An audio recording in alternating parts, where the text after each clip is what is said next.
Hi, everyone, and thanks for taking the time to invite me and allow me to speak tonight. My name is Matt Larson, and I want to talk to you a little bit about a idea that I've been developing with Landon for the last couple months for a new digital communication platform for Sugar House Community Council. It's kind of got four moving parts that I'll go through one by one. But I just wanted to, in case I haven't met all of you yet, again, my name is Matt Larson, and I'm a Sugar House resident, first and foremost, but I'm also the CEO of Our Hometown Incorporated, and that is what allows me to bring this idea to you tonight. My company focuses on digital communication. So I'll tell you a little bit more about that in a minute, but just to set the context and like the big picture of what we're looking at here, some of the challenges that we're facing as a council with the digital communication include number one, probably the fact that meeting minutes are not consistently generated and posted on the website. So we're going to work on a solution to that. Number two, MailChimp newsletter costs fluctuate based on the number of subscribers. You may not realize that if you're not familiar with MailChimp, but you pay based on the number of subscribers, and the way our newsletter sign up works now, it's kind of a unsecure sign up, and so bots can come in there, subscribe to the newsletter. Landon has noticed this, and he will manually delete those subscriptions each month, but that creates work for him, and there's a potential for those costs to keep ballooning. Third, it takes time for Landon to compose the newsletter each month. It's a manual process to update all those links in there. Four, outside of some of the committee reports, the website is mostly a static resource. So occasionally there will be a new report published or an event posted there, but it's not a place that's very dynamic. So it's not somewhere that I think residents are visiting for updates necessarily on a regular basis. And fifth, the event calendar on the website is not functional. So these are kind of some of the details behind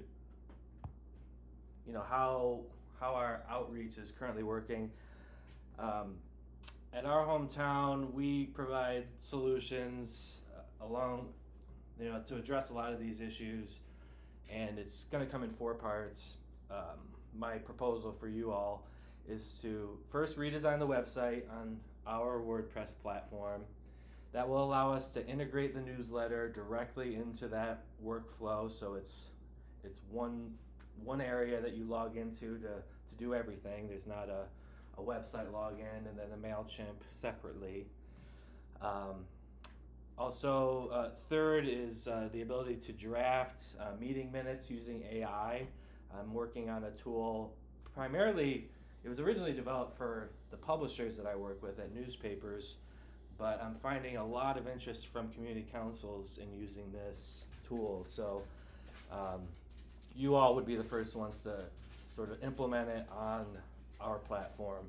And then fourth would be this idea of developing a Sugar House news feed to make the website more dynamic, and also the newsletter.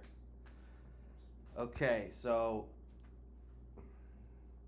website redesign, that's basically going to involve launching a new website on WordPress, which is a very user-friendly CMS. It's not like you need to really have any background in web design to use it. So it's designed for our volunteers to learn very quickly and be able to make changes to the websites easily. We'll also kind of revamp the whole design to make it a more mobile-friendly template, again on our WordPress platform. And I say our WordPress platform because we've heavily modified the open source version of WordPress, but it still uses that at its core. So it's a very stable CMS, and it's well supported. And then third, we'll make it easy for folks to access agendas, summaries, and announcements, and the information that was discussed in your weekly meetings between the general and the committee meetings. We're going to make that information a lot more accessible, transparent, SEO friendly, and keyword searchable. Just for a little bit of background now, on the web design side of things, my company, Our Hometown, has been doing this for over 30 years. Well, actually just going on 30 years this year. Since 1996, we're a second generation family business. My father started the company in 96 before most newspapers were even thinking about getting a website. And so we've got a lot of web development experience. This would actually be the first community council website that we do. So you all would be kind of piloting this whole new area of service that, for our company, but the requirements are very similar to what we see with newspaper websites. And then the last benefit is that you have the owner and CEO living right here in Sugar House, and I am active in the community council. So it's really just like a perfect opportunity for both of us, the council and me, to develop this new service, and for you all to get a lot more functionality out of your website. Okay, now this slide is just to really make it clear that the essential functions of the website are going to remain the same. We're not going to totally change how the website works. Specifically, the forms on the land and use zoning page, which I know Judy relies on. We're going to keep those exactly the same. We're going to move over all the archives for the meeting minutes for the past 3 years. Those will be readily accessible, and then we'll have older archives kind of nested on separate pages. We're going to fix all the broken functions like the Google Calendar feed. Right now, the Google Calendar I don't think it displays any events.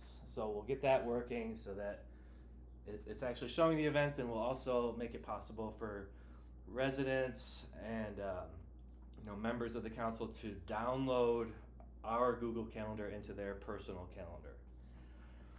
And then third, we're going to optimize some functions. Rotate images on the homepage more frequently. That's something that we can change very easily. And also migrating all the committee info from the different subcommittees, and then we'll also be feeding in summaries from those meetings onto those pages. So those will be updated, but again, all the information that's there and the functionality will remain. We're just going to add to that. Okay, the second part of the whole platform is the newsletter integration. So right now, again, we've got a third-party MailChimp that needs to be manually updated. With our system, we designed this for newspapers, so the information can just flow right from being posted on the website into the newsletter system. They can be automatically sent out on a regular schedule. It's going to free up a bunch of time that Landon spends on this each month. And we can automatically pull website updates, whether it's like an event, a spotlight on business, a meeting summary, or a news article that is part of the Sugar House news feed, which I'll talk about more in a minute. Those are just going to all automatically feed into the template and then go out as scheduled. The idea here is that we will actually be able to send out newsletters more frequently if we want to. We can stick with the monthly and make it a really big newsletter, or we can maybe turn it into like a bi-weekly or a weekly thing. And there'll be information being posted on the website available to the newsletter feed even when there is no meeting necessarily happening that week. Double opt-in and the CAPTCHA will reduce the bot subscribers that we get on there. So that'll keep our subscriber list clean. Right now We don't have either double opt-in or a CAPTCHA. And the goal is to build awareness, trust, and ongoing engagement with the website through a newsletter. Okay, the third part of this platform is the AI drafted meeting minutes. The goal is to help residents understand what happens in these 2-hour meetings in 2 minutes rather than 2 hours. Because right now they basically would have to watch the entire video or jump around, through the video to find the information that they might be interested in. So with this tool, the video will be posted onto YouTube, and then it feeds into my system. It will pick it up that a new meeting's been published live, like the meeting tonight, for example, will be recognized by the system, summarized all on the back end, and then published in this format. And you all might have seen an example from on this month's newsletter of this. So, what we the format is basically to sort of have like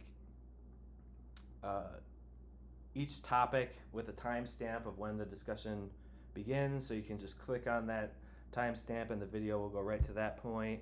And then you've also got a short summary of what was discussed in that section.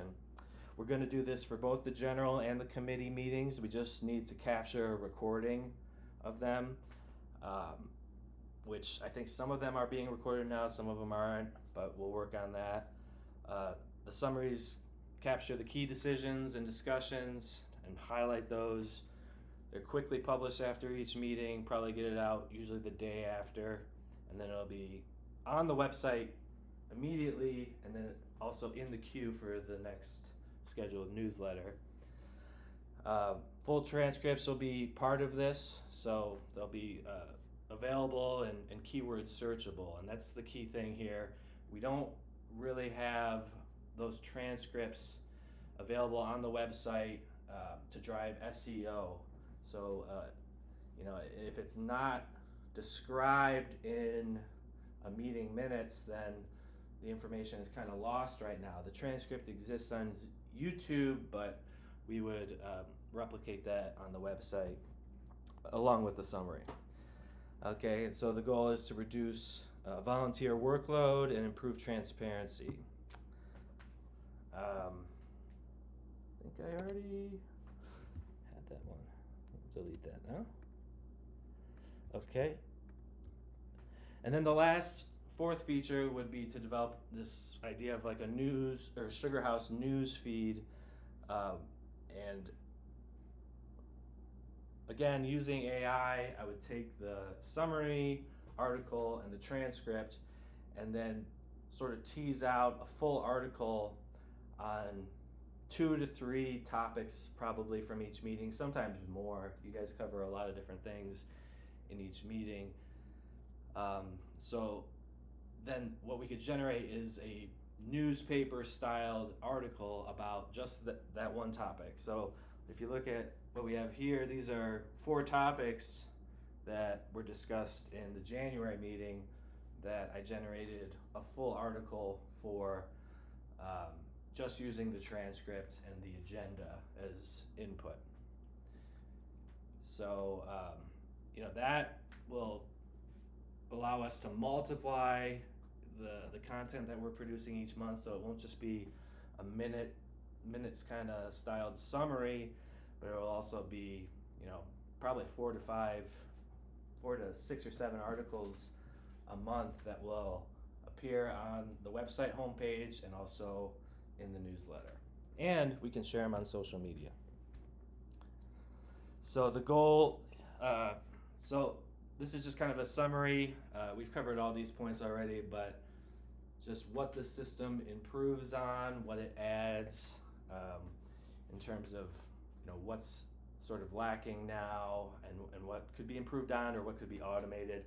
Just automates a lot of things, makes information easier to access, and the end result is less burnout, more clarity, better public engagement. Okay, and here's some of the financial stuff. I think if you last we talked about it with Mike, just looking at the costs that we have now, you'd actually be saving on the monthly. We're paying, I think, like $250 a month now, so you'd be saving on the monthly costs. There would be this initial setup fee as an investment, but we would recover that, pretty quickly, as through the monthly savings. And plus, you're just going to be getting a lot more for your money. You're going to have more automation. We're going to increase the efficiency of the website, newsletter system. We're going to get those meeting minutes generated consistently every month, and so on. So these are just some of the next steps. And I think really on your end, it would be kind of, I think what we're looking at is, these are just some of the next steps that we would take with this. Launching a new website, beginning the newsletter communication, and putting together a prototype, that kind of thing. So we could turn this around very quickly. We usually launch websites in 1 to 2 weeks, as fast as 1 to 2 weeks if the publisher needs it.